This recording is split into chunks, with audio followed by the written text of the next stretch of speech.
Hi there, Nick here from Conservation Careers and welcome to the podcast. Now, increasingly, the private sector is taking a growing interest in their impacts on wildlife, and this could lead to a much needed step change in conservation efforts. But why do companies care about nature? And how can they assess and minimise their impacts? And what sort of jobs are opening up for conservationists seeking to work in this exciting area of change? Now, here to discuss these topics and many more is today's inspiring and thoughtful guest, Dr. Michael Burgass, who's director at the consultancy Biodiversify. Now, Biodiversify helps clients to understand and improve their relationship with nature, working at the cutting edge of biodiversity sustainability to provide strategic support and deliver meaningful outcomes for society, for business, and for wildlife. In today's discussion, we talk about why the private sector is increasingly aware of their need to build biodiversity into their businesses and where this drive is coming from. We also discuss if this growth in interest from the private sector will make a significant impact on global conservation efforts, along with the skills needed to take advantage of the opportunities as they open up. Mike also shares his career's advice for people like you who might be seeking to work in the sector, along with his thoughts on what conservationists need to be better at in order to have more impact. It's a biodiversity businessing, nature accounting pod chat. Enjoy.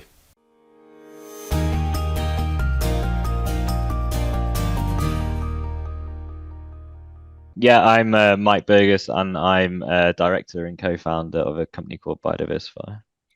Welcome, Mike. Thank you for joining the podcast. Really nice to kind of connect and to chat.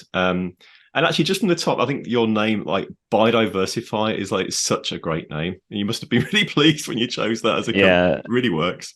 I can stake absolutely no credit in that as well. That was like Sam, my business partner. It was his wife who was the genius behind that. He's actually been on this podcast before. Shelley Cresswell. She was Oh, director of yes. conservation optimism. Yes. Yeah, Ellie Cheswell Sinclair, right? Yes, I yeah, remember yeah, that yeah. really well. That is, it just shows actually just what a small world conservation is. I mean, just before the chat, I was saying like two of my friends have recently moved to work for Biodiversify. One of them's like, a few hundred yards down the road. So, yeah, I mean, conservation is a small world. Like before you know it, there's always people in kind of, connection, and it's nice to kind of make those bonds really. Absolutely. I think it's a huge thing in driving everything forward, I think. And I think like we've learned that through Biodiversify as well in terms of the power of relationships with with clients and um, other actors in the space. As much as sometimes it can feel quite scary, or these corporates, they're huge organizations and they might appear quite faceless. Essentially, there's just people behind them, and driving work forward for us has really been on the strength of building those relationships and gathering trust and yeah, moving forwards in those ways, really. Yeah, so important. Well, let's start at the top then. So, Biodiversify. Paint us a bit of a picture. Like, who are you? What do you do? Your kind of strapline that I kind of grabbed from your homepage was you help clients understand and improve their relationship with nature. But what does that mean? Who are the kind of typical clients, and how do you particularly help them to kind of understand nature? Yeah, so I think that question is probably easier to answer now than it was maybe 2 years ago or or 3 years ago, It's because it clarifying. It's has evolving. been an evolving journey, and I think will continue to evolve. Because we see innovation at the heart of everything we do, and like we were talking about before, the space is changing all the time and moving so quickly. So we're not really a sort of cookie cutter organization, and we've got to stay on top of a lot of things. But ultimately, I think first and foremost, we're a consultancy business. Mm-hmm. So we advise our clients, who tend to be businesses and corporations, around the impacts that they're having on biodiversity and nature, help them to develop strategies, which is as much about the social process and taking those people on that journey together, as well as the data and the analytics, and then helping them to implement those strategies essentially. So, getting on the ground where possible, but equally thinking about how to make changes in their supply chains, or forming new partnerships and things to improve that relationship. And we do that with a range of different sectors, from sort of fashion to technology to real estate. So yeah, we cover quite a broad spectrum of things, really. Yeah, and you say it's sort of fast evolving, and from a conservation standpoint, it feels like working in collaboration with the private sector. It's not a new thing, but it's certainly growing over recent years. That's my perspective, anyway, from this side, and it feels like the growth you're seeing at your side kind of reflects that. Yeah, I think so. And I think there has been a long relationship between conservation and the private sector, more with potentially the extractive industries, mining, oil and gas, and that they've been the ones that sort of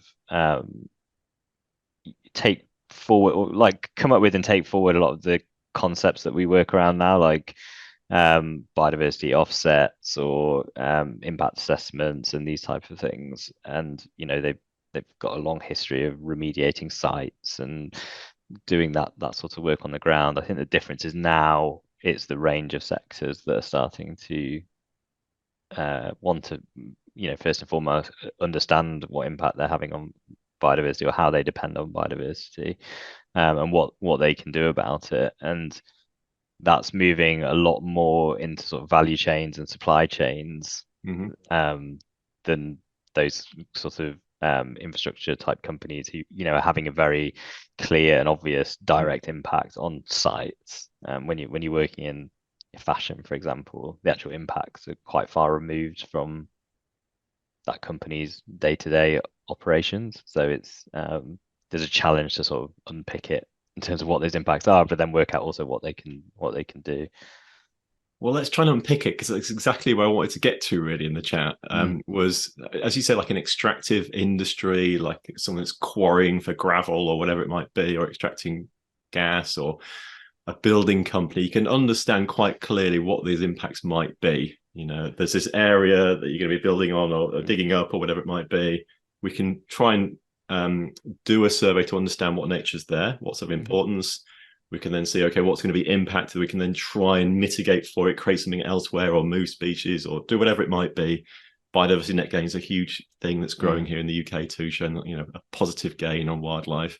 And when you're building, or more importantly, destructing something, you can kind of understand what that might be. But with like a supply chain like fashion, how does it work? Like, how does a fashion company who's making whatever it might be, Mm. how do they understand what their impacts are, particularly on wildlife or biodiversity?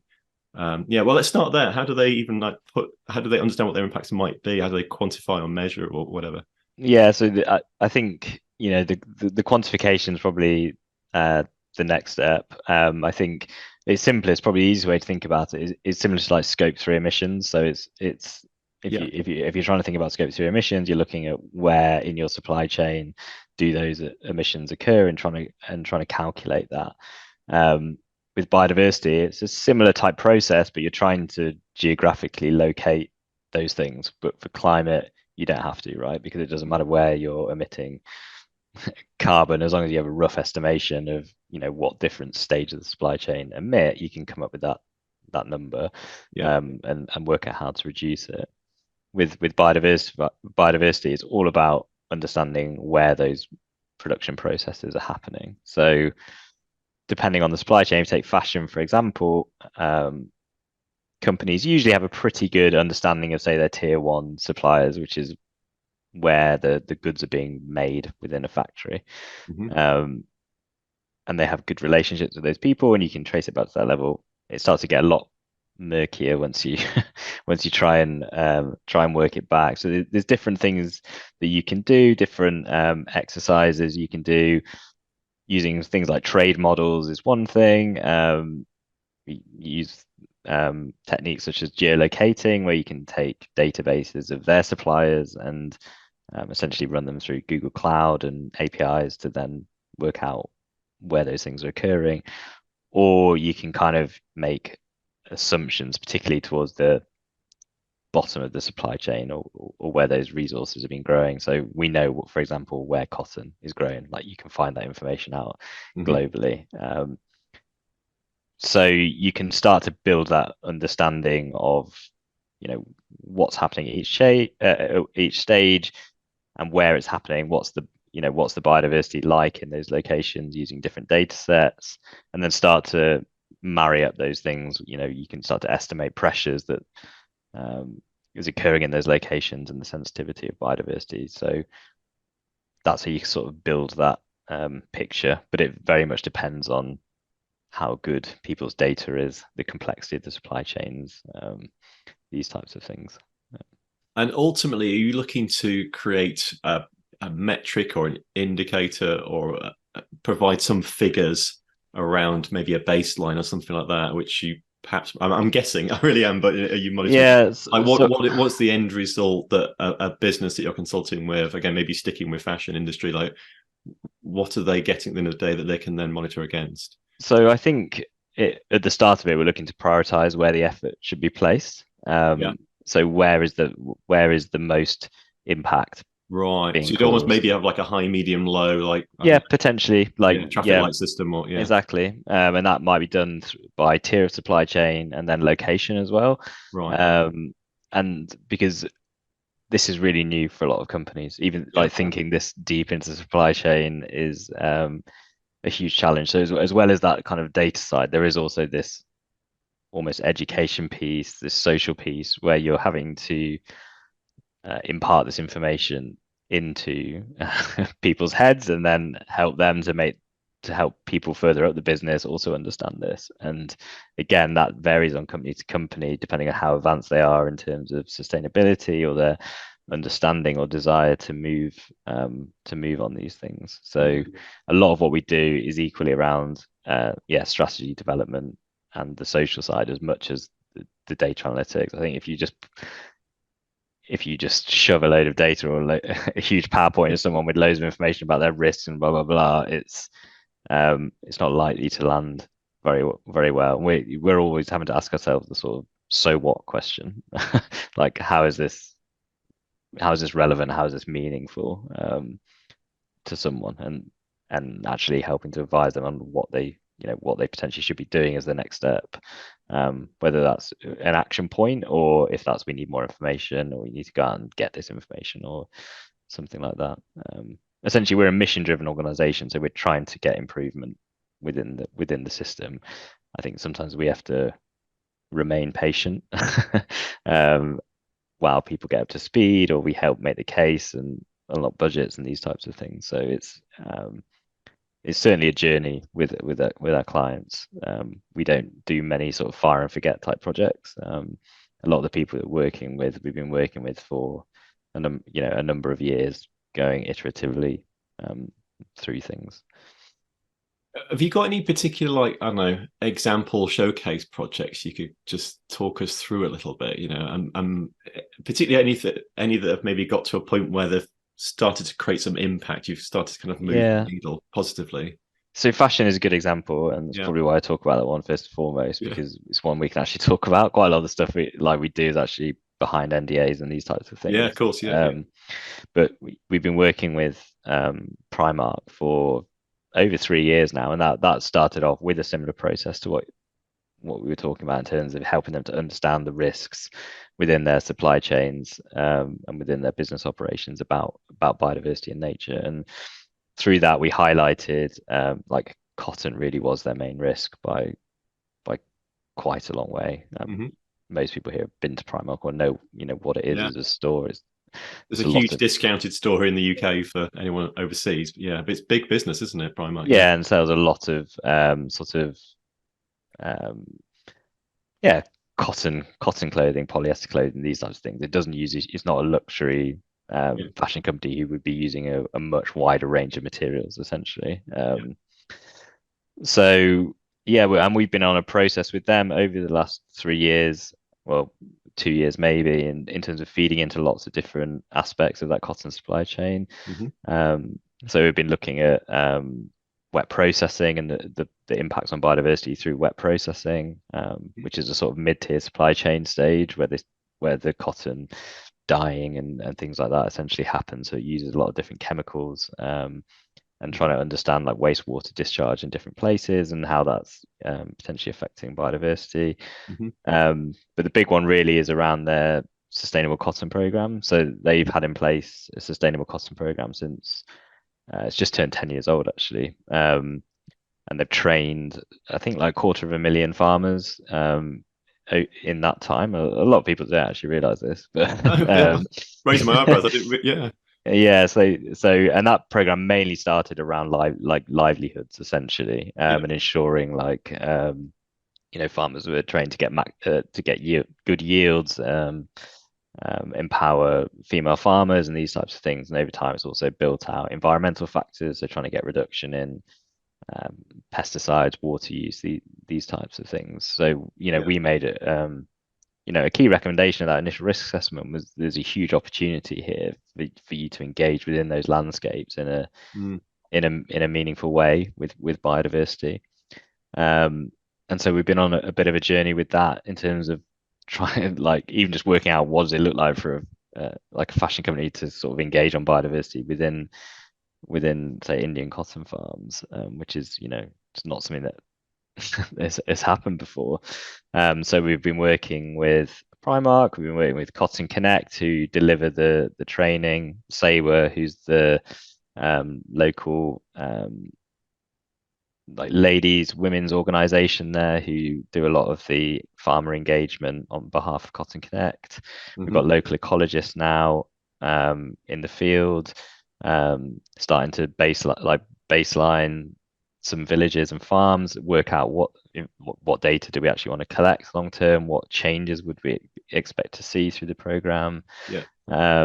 and then thinking about also sort of village engagement, what what can be done within some of the areas around in and around the villages that aren't on the farms themselves, like what's their benefit to wildlife, and so it's yeah, like that's very much something that's now on the ground, and we spent last year sort of piloting all these things, and now we're looking to scale that up into this kind of more long-term monitoring program, really. Why do companies like Primark and other kind of private sector corporate enterprises, why do they even care about biodiversity and nature? Like cynically, like what's in it for them, if you like? I can sort of see from a consumer perspective, and I go to Primark a couple of times a year, maybe buying bits and bobs for Mm. myself and family. And to be honest, if it had messages about nature in there and what they're genuinely doing, and it's not greenwash, Mm. it would really, attract me to kind of, probably go more frequently. But they don't seem to do that. So maybe they're going to in the future. Yeah. But what's in it for them? Like, what's driving that desire to engage people like you and to account for biodiversity and try and have a positive impact? So yeah, it's a really good question. I think every client differs really. Yeah. Some will have, sustainability as a core tenet of their business model or their value offering, and they're like will be more at the forefront of nature and biodiversity as a component of sustainability, and wanting to drive that forward because it makes business sense because sustainability is their business. Mm. Um, Legislation is starting to push companies more now, particularly through the EU is bringing in a lot of legislation. Hmm. I think there are quite a few just like I say, businesses are made of people, and Mm. I think since the pandemic, I think people are just more able to talk about these things and Mm. actually be seen to, is okay just to care about something, and um and if you can drive that internally and make the case for it or take people along with you, it's possible to unlock budget or funding to do things and do things differently. So I think there's a bit of a softening generally of corporate culture, particularly Even just in through the last couple of years, we're only a couple of years after the uh, pandemic, really. You I think, think so, yeah. probably. Yeah. I think um yeah, I think some of the stuff has just chilled out a bit. But I would say these sectors like fashion getting involved, um, they're very different to the traditional sectors that are involved in biodiversity, like oil and gas and mining and things, Mm. like very different cultures. Mm. I used to work in ESIA, like early in my career, working with oil and gas, and it's very corporate, very tense, Yeah. high pressure. Working with different industries like tech or fashion, I think they're creative industries in a way. So Mm. it's just not the same hard-nosed corporate culture in a way, which I think which I do think helps.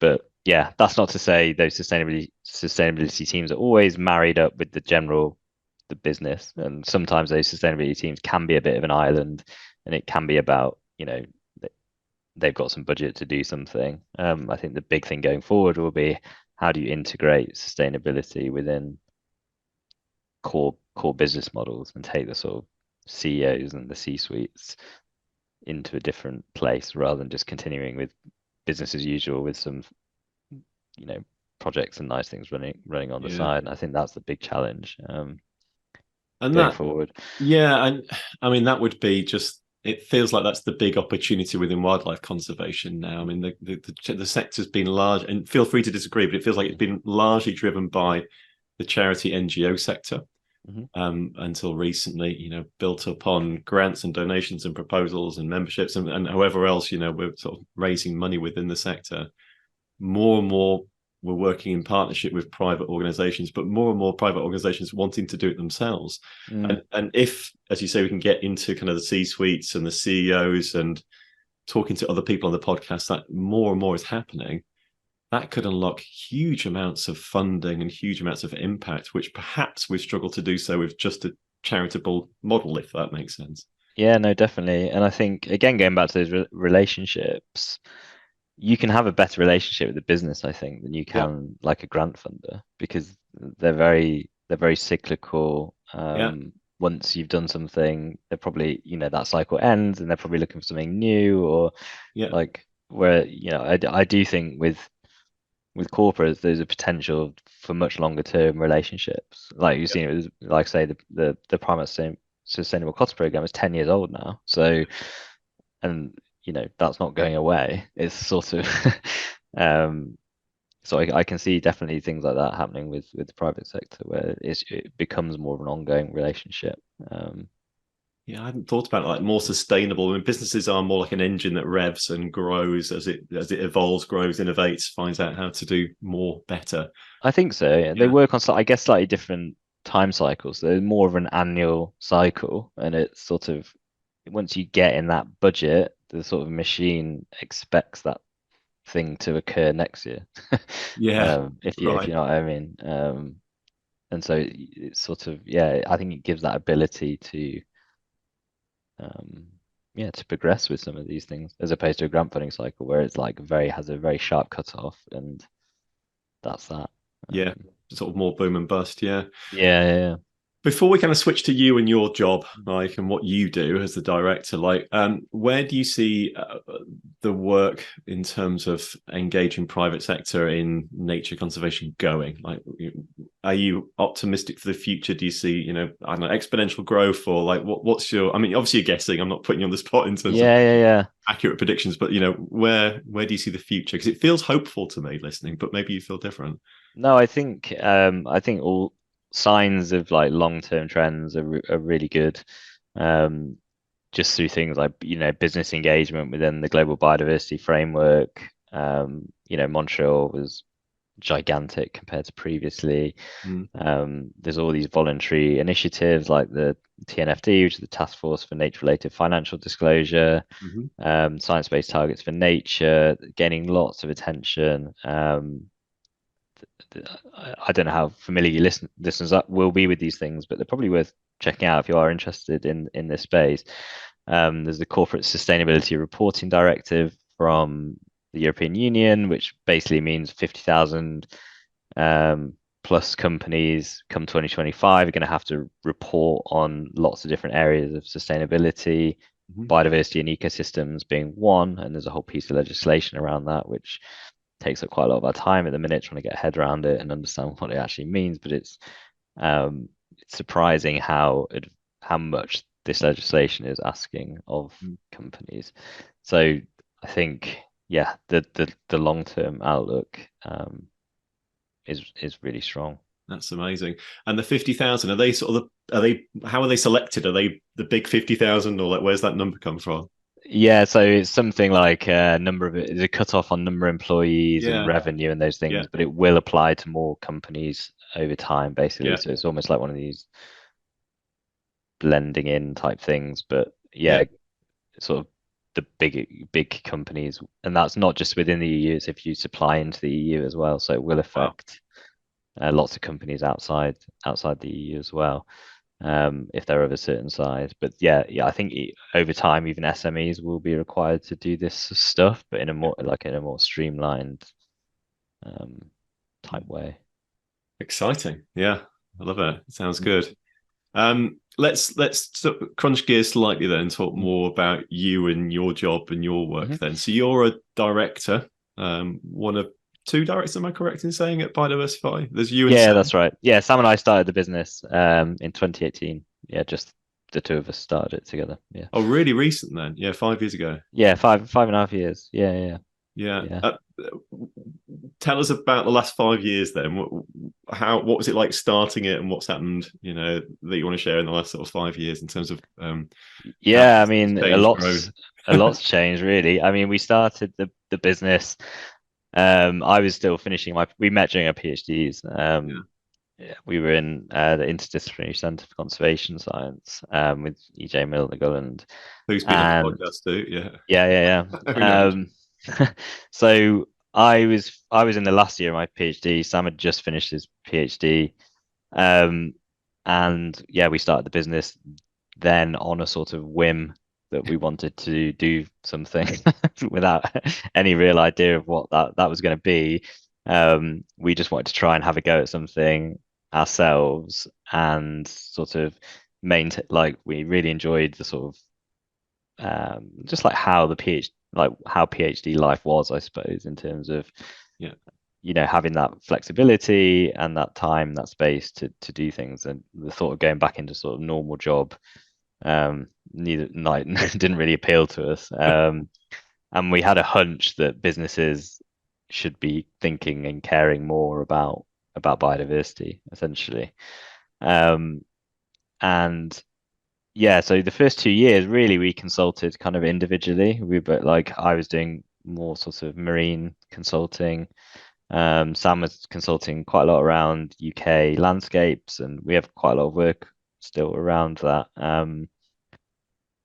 And we managed to, sort of win some quite sizable projects for two guys, just uh, figuring things out. And we just basically saved money so that we could then start bringing more people into the team, essentially. Mm. And we kind of got a project with Water Resources East and WWF that we kind of set up to look at basic prioritization of investment in nature in the east of England. And getting sort of agreement on that project allowed us to start hiring, basically. And then we sort of built the team out from there. So just really, it's all been organic growth, and just being sensible with finances, and making sure we've got enough work in, and just growing that over time, really.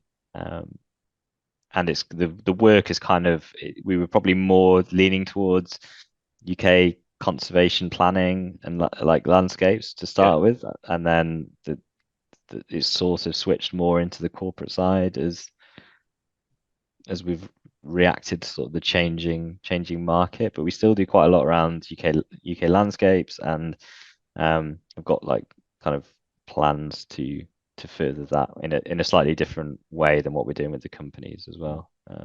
How big is the company now in terms of staff? If you want to share that, and I'll stop there. You're gone.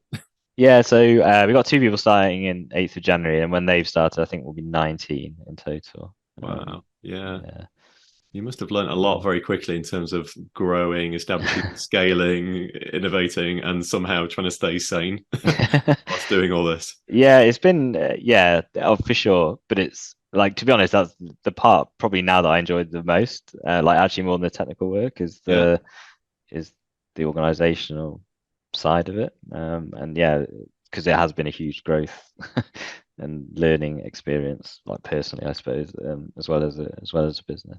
Yeah. Well, that leads me perfectly into the question then. So what are the kind of the bits of the work that you enjoy the most? Like, what are the highs?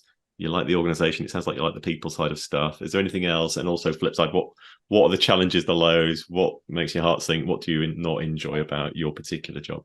Yeah, so I think probably both are related to people essentially. Yeah. Um, I think the real highs is seeing what we can deliver as a team and creating the sort of be it the infrastructure or the space to allow the team to function really well. Um, like sort of hiring a sort of multidisciplinary team and building a culture that enables different brains to come together to tackle some of this stuff. Because a lot of what we're doing is essentially like hasn't been done before, or there's no clear guidance, Mm. or there's no clear best way of doing it, which is incredibly fun and rewarding, but also really challenging. Mm. And yeah, I don't know, just seeing seeing us being able to tackle some of this stuff from a starting point of not really knowing what we're doing, but having the confidence to know that if we don't know this, then others are also struggling with it. So let's see what we can do. And so yeah, like to enable that to happen, I think is required a lot of thinking and self-reflection in terms of what do people need, what do we need to give them, how do you do all this stuff. And on the flip side, what's been the hardest, and like luckily touch wood, it hasn't happened for a while, but when stuff hasn't worked out with people and people have left, and Mm. particularly like that, yeah, when you feel you haven't quite got it right, or you know, yeah, things haven't gone how you'd wanted them to go. Mm. Was definitely the hardest, but then they provide the biggest learning opportunities, I think, and have been the real stimulants for change, I suppose. But Mm. I think until stuff happens, sometimes you just don't see it essentially. But yeah, I think we've come a really long way in that time. It definitely seems that way from my perspective too. Yeah. Um, I want to ask a question around like how you set culture then within. Presumably you're quite disparate, because you've done this over COVID as well. Like COVID's been Yeah, right yeah, yeah, in the middle of the 5 years for you, so I'm assuming you have quite a few remote based staff. Like yeah. how do you effectively work as 19 people who are maybe distributed in different places, and how do you set a culture where you are kind of entrepreneurial? You're figuring problems out and solutions, testing them. Like what would you share around that? Yeah, so yeah, we have been primarily remote. And as an organization, I think we're learning how to un unremotify ourselves, if that's not a word. But Relocate. yeah, I think a lot of organizations obviously struggled um with COVID and going from sort of in person to remote. Um, we built remote from the ground up, so we were able to really think about what do we need, what makes good remote working practices, Mm. talked about it as a team, committed it to paper, Mm. challenged ourselves to stick to it. And so I think that went quite a long way in sort of forging some of those cultures. The challenge now is, there are huge benefits to seeing people face to face, to working together, that you can't really get from being online. And so we've now got sort of an office space in Nottingham where I sit. We've got sort of access to a workspace in London. We do come together for projects to work through things, which helps all that stuff. And we've also kind of held a couple of times a year, usually in Christmas and the summer, to bring everyone together, which is viable when you're a Mm. smaller business. Even though we've got people from tip of Cornwall up to north of Edinburgh, like we can still kind of bring everyone together at key times to do social things and actually just take the pressure off. So Yeah.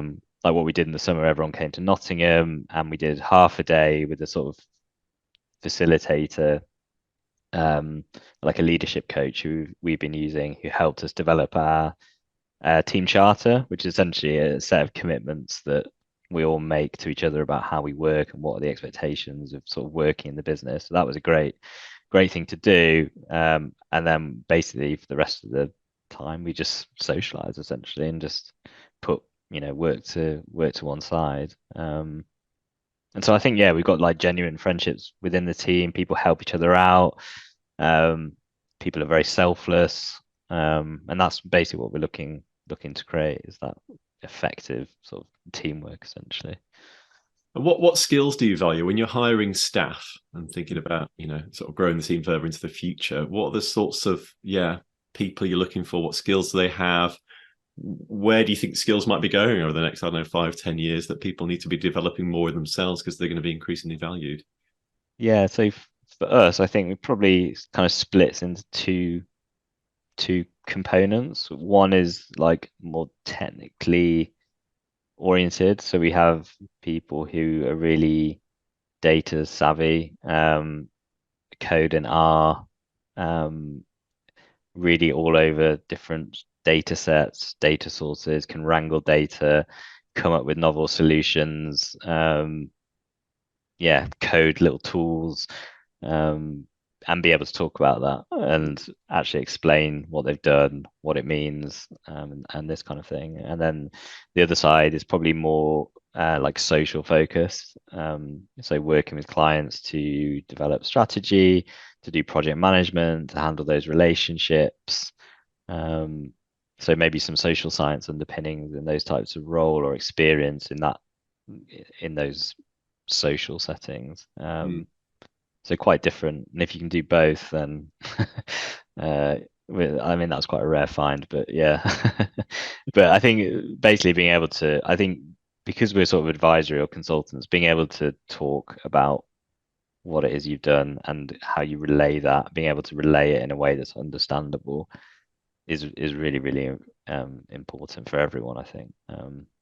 Yeah. Yeah. Related to that, if someone's listening to you and they would like to work in this area, like what careers advice like would you give them? What would you offer someone? They might be a student at uni, or they might be someone working in an unrelated sector but looking to kind of switch careers in. This sounds really great to them. Like, what would you say? So yeah, I think for us, as a business, we don't do a huge amount of field work. Hmm. So field skills themselves aren't that, we don't need that really. Hmm. And I know, it's kind of a great pain to many, I think. And I started my career in the field, and um, it's sad to leave that behind. But the reality is, it's not that necessary, or it's not a core component of our business. So, for me, I think the best thing you can do is learn to code, um, be that R or Python or both. Understand big data, be able to handle it. Like that's the way the world is going essentially, I think. And as much as getting out as much fun getting out in the field is, I think over time you're going to see these technologies come in that are going to generate lots of big field data. It's not going to replace people in the field, but um, it's going to add a sort of different skill that's going to be needed. Is how do you process and handle all this data that we're generating? Because I don't know, every nature startup at the minute is related to data and generating data for something. So, Yeah, yeah. And I yeah, guess related to that, I mean, AI is going to come in and be yeah, more important in terms of data analysis and interpreting these big volumes of data sets that are being developed, and organizations like yourselves, I guess might be looking towards using AI more and more into the future of yeah, doing some of the absolutely. number crunching. Yeah. Yeah, I won't be looking into it, but someone else will. Someone will. Yeah. Yeah. Well, look, I'm just conscious of time. You Mm. kindly said you could spend a little bit more if we went over. We've Yeah, got a yeah. few people listening in, and I'm going to be handing over to them just after we finish our recording. So, starting towards sort of wrapping up, I'd like to ask some more sort of open questions of yourself, if I can. And nice, simple, easy one. If I could transport you to any place in the world and see any species, where would we send you, and what would you hope to see? Oh, that's a really difficult question. Yeah. It's easy but difficult at the same time. Yeah. Yeah, so I did a large chunk of my PhD on the Arctic, but I was looking at like big data stuff, and I did go to the Arctic, but not but sort of like North Norway into the Arctic Circle and stuff. So I'd love to go to like Greenland or Ooh. somewhere like that. See, yeah, narwhal, polar bear, walrus. Like it was always a sort of regret that I never actually got to go and see anything that I was looking at. Uh, So often the case with scientists, isn't it? yeah, yeah, yeah, Sounds sexy, but it's not. yeah, yeah, yeah. Cool. Okay. Well, that sounds achievable actually as well. Yeah, Yeah. yeah, yeah, yeah. Um, Another question would be like, as a kind of conservation movement, we are we're having sort of wins here, there, and everywhere, but globally speaking, when we look at big reports, we are observing biodiversity declining. Without being too somber about it, what do you think we as a conservation sector need to be better at or do more of to have more impact? Like, what do we need to do? Oh, it's a really good question. I think there's quite a lot. Yeah. And I think there's probably some hard truths there for the sector in general. Mm. I think we need to open up a lot more, be a lot more collaborative, stop worrying about measuring everything, focus on impact, um, and be a bit less skeptical of other other sectors or other things. I think there's so much value in the conservation sector that I don't think bleeds into a lot of, say, what we're doing, or other sectors. And I think it's going to be more and more required. But to do that, it means sort of engaging a bit more and being less fearful of the what ifs or these types of things. It's kind of getting towards Hail Mary time, I think, where we just need to throw it as much as we can, at it. And in reality, from my position, business and the economy is driving nature loss. When the further back you go, it's caused by the real underpinning drivers is the economy. So we need good people with good understanding of biodiversity and nature at that top end, as well as in the field doing doing the amazing conservation work that people do. If we're always at the sharp end of the delivery, you can't really tackle the really big drivers, I don't think. I love that. Yeah, I really do. It does feel like we need to reach out to more, to preach to the unconverted or work with the unconverted or however you want it. Yeah. Yeah, and listen to them as well. Like Yeah. understand, their position or why they might struggle to do things, and then like Yeah. try to come to like essentially compromise Yeah. solutions. Which is what social science is, isn't it? More, it's Yeah, about yeah, yeah. working with, collaborating, understanding perspectives. People, we've talked on this podcast a few times about how people often come into conservation because they're really passionate about nature and wildlife, animals, plants, whatever it might be. And then it evolves quite rapidly to be actually really working with humans and people and seeing them as a big part of the solution rather than the problem. And it's the same with corporates, and the private sector. It's about seeing them as a big part of the solution now, isn't it? And engaging them. Exactly. But it is a bit scary as a conservation movement. We've not done that historically. Exactly. And I think it's something that we, like, and we talked about it in the team as well.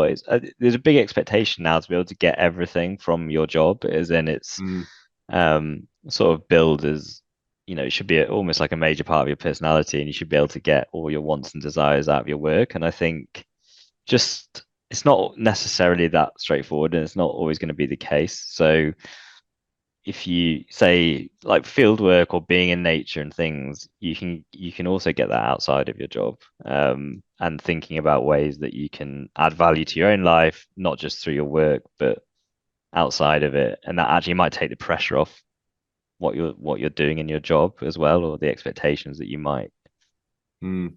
want from it. Mm. If that makes sense. It does, yeah, and sort of accepting sort of compromise a bit, yeah, and sort of seeing your Yeah, life as work and the stuff outside of work as the whole, yeah. yeah, I think, and I've been guilty of it as well, like in previous jobs. Is sometimes you get frustrated because something's not happening, and the easiest thing, like the way the economy is set up now, is it's far easier for you to move job and just go and work somewhere else, than try and stay and change it and have patience. So I think having a bit more patience, and then if the things that you're lacking at work, sometimes get them outside of work, and Yeah.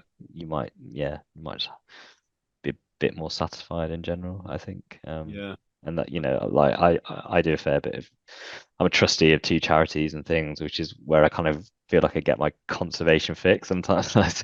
When I feel things maybe aren't happening fast enough with some clients, or want them to do more, and sometimes you just have to have that patience, I think. That It's yeah, interesting. it's You've more of a raised, personal yeah. frustration necessarily than something else, but yeah. I feel like you've raised speed and impatience a few times, like through the chat, and from my perspective, it feels like you're going fast. You're 5 years of the growth and what you've got, but obviously you want to see more impact. Well, I think there is just I don't know, the constant feeling that we're not moving fast enough and there isn't enough time, and yeah, and that can become just like personally like frustrating. But yeah, I think it's just that thing. Stuff is moving quick, but sometimes it doesn't feel quick enough just because I mean it's nearly 2024, right? We're 6 years away from 2030, and And that links perfectly to my final question, which is, are you optimistic for the future? Like, how are you feeling about the future in terms of biodiversity conservation? And the trustee of conservation optimism. Yeah, I know. I should be. I am. I do think the ability is there, but it does scare me. Like I've got 2 young kids, and like what they're going to grow up into does worry me. But I think we have to be optimistic. We have to hope we can change things, because if we don't, it definitely won't change then. Take this. We need to take the small wins as well. We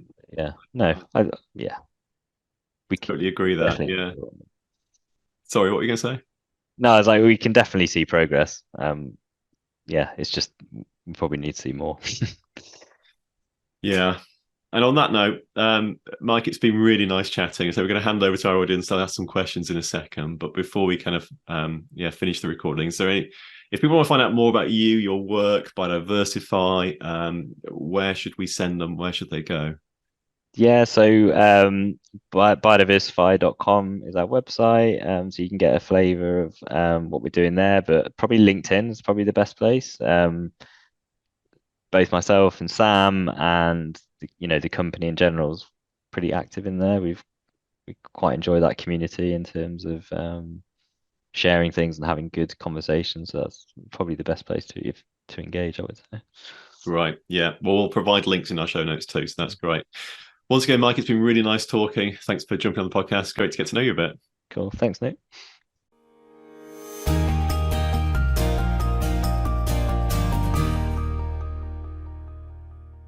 Okay, I hope you enjoyed that, everyone. If you did, then please do hit the subscribe button to get notified of new episodes as they drop.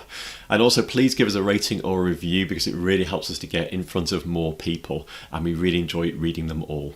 As you'll have heard, our podcasts are now recorded in front of a live audience who sit in and listen to the chat, and then after the mics are turned off, they get a chance to talk to the host, to share their thoughts, and also to ask questions. It's a really great format. If you'd like to be in the audience, all you need to do is join the Conservation Careers Academy. Now, in the Conservation Careers Academy, you'll get full access to the world's biggest conservation job board, listing over 15,000 jobs, volunteer and internships across the globe each year. You'll also enjoy access to our amazing CC Pro private members community with regular events, networking and support. Plus, you'll get full access to our growing library of career-boosting resources, guides and templates. And best of all, it only costs a few dollars, euros or pounds per month to join the Academy. Now, to find out more, please visit conservation-careers.com/academy, or simply click the join button at the top of our website. See you on the inside.